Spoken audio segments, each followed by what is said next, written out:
don't know whether I see the risk of a euro breakup. I think it's possible. What about, I mean... Somebody reminded me yesterday, I think it was Alexis de Tocqueville, that said, you can transition from the impossible to the inevitable without even going through the probable.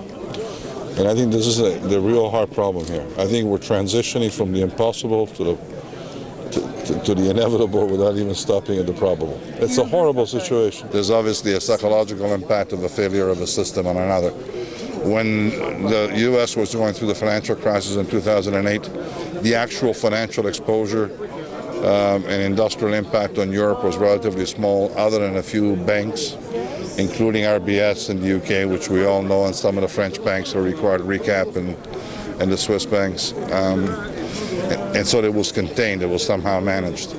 It's more of a psychological issue than anything else in the U.S. The biggest defense mechanism that we could have created against the potential breakup of the euro already exists, because of the fact that the majority of the revenues and the earnings that both Fiat and Fiat Industrial have are being sourced outside the eurozone. And so the bizarre consequence of this is that to the extent that we have loss-making operations in Europe, they will become a lot less meaningful in the context of a global organization than they will become otherwise.